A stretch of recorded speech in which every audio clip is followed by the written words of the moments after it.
Hola, ¿qué tal? Mi nombre es Carlos Pérez Ricards. Me encuentro en Guadalajara, Jalisco, donde vengo a participar en un foro en la Feria Internacional del Libro y voy a leerles mi participación en el foro también a modo de columna.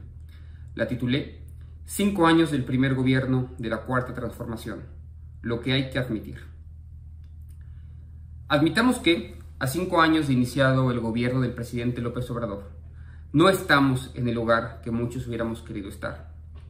Reconozcamos, sin embargo, que se atravesó una pandemia global, que la inercia del elefante reumático fue impredecible y que la falta de pericia técnica de algunos servidores públicos exageró el tamaño de la curva natural de aprendizaje en el ejercicio del gobierno. Admitámoslo, en más de un sentido, el primer gobierno de izquierda del México contemporáneo no solo no logró reivindicar las luchas históricas que lo llevaron a ganar la elección presidencial del 2018, tampoco mejoró sustantivamente lo hecho en administraciones neoliberales. Es preciso admitirlo. Reconozcamos también que no estamos ni vamos al precipicio profetizado por los pesimistas. No somos Venezuela del Norte. No se cumplió ni uno solo de los pronósticos con el que la comentocracia de derecha engañó al electorado en las elecciones del 2006 y 2012 y pretendió engañarla en 2018. La economía y el empleo están sólidos, las cuentas nacionales en orden y la democracia está funcionando. Hoy, cuando escribo estas letras, a propuesta de una terna del Ejecutivo, un cuerpo legislativo elegirá a una ministra de la Corte. Desprolijo, insípido, algo desaseado, el equilibrio de poderes sigue funcionando y lo seguirá haciéndolo. Reconozcámoslo. ¿Fue el gobierno del presidente López Obrador un accidente histórico, como se lamenta la oposición? Es, por el contrario, el inicio de la reivindicación de las luchas históricas de la izquierda, como gritan los más adictos. Admitámoslo, ni una cosa ni la otra. A 5 años de iniciado el gobierno no pasó nada, voy a ocupar el término extraordinario. Admitámoslo. Estamos frente a un gobierno con más grises y matices de los que nos gustaría admitir en los foros de la Feria Internacional del Libro de Guadalajara, en las páginas de Reforma o en la señal del Chamuco TV. En un ejercicio de balances, empecemos por reconocer los logros. El principal, la mirada al sureste de México. Nos gustarán menos o nos gustarán más, pero el Tren Maya, Dos Bocas, Sembrando Vida, el corredor interoceánico, la construcción del aeropuerto de Tulum y la reactivación del de Palenque y Chetumal han permitido reducir la brecha regional. México es un país menos desigual, no solo entre personas y clase, sino también entre regiones.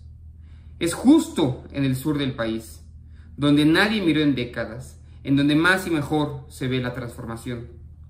La mejora del sureste, admitámoslo, no fue resultado de un cambio en el sector privado, sino de la inyección de recursos públicos.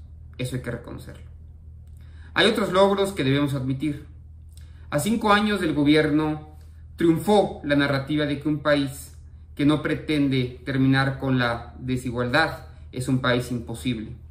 El obradorismo mostró, con resultados, que es igualmente absurdo pensar en políticas agresivas de reducción de pobreza sin crecimiento económico, que en crecimiento económico sostenible sin políticas agresivas de reducción de pobreza.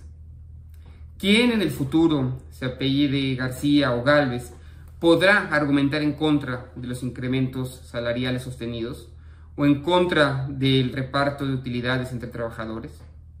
Con 5 millones de pobres menos que en 2016, con un aumento al salario mínimo del 135% en 4 años, con un crecimiento del 20% en los ingresos de los más pobres desde 2016, ¿quién se atreverá a romper una lanza en favor del outsourcing como modelo de contratación?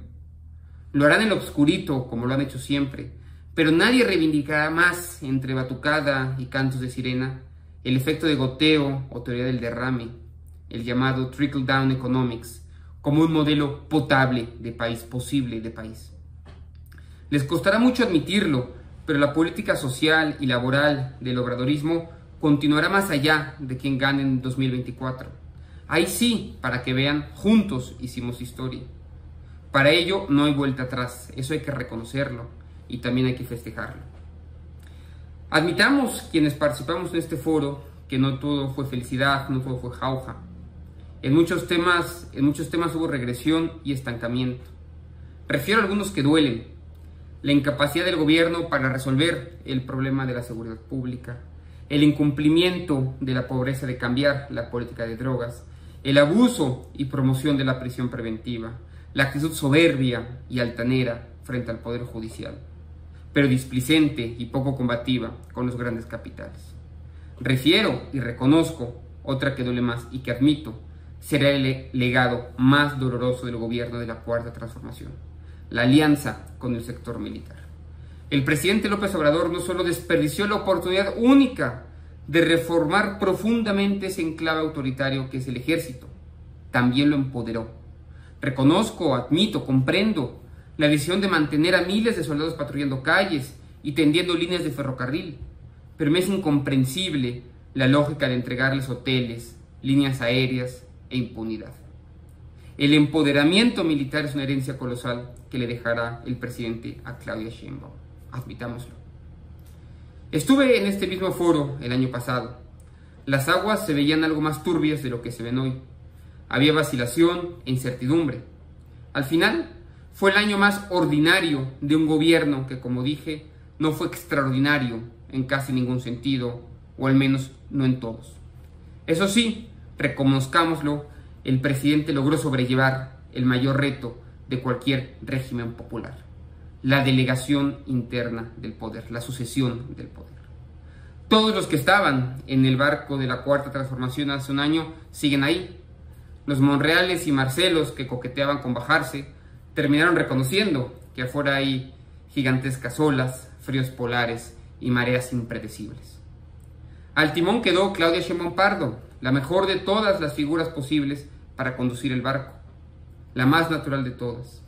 Frente al páramo despejado que prevén las encuestas, quien hoy detenta el bastón de mando tendrá la tarea de ponerle rueditas al elefante reumático, hacer de las curvas de aprendizaje breves y amigables chicanas y resolver los problemas de eficiencia técnica que caracterizaron a este gobierno. Para hacerlo, tendrá, primero que todo, empezar por reconocer y admitir los errores, desaciertos y contradicciones de su predecesor. Así quizás podamos, al final de su mandato, hablar del primer gobierno extraordinario de la Cuarta Transformación.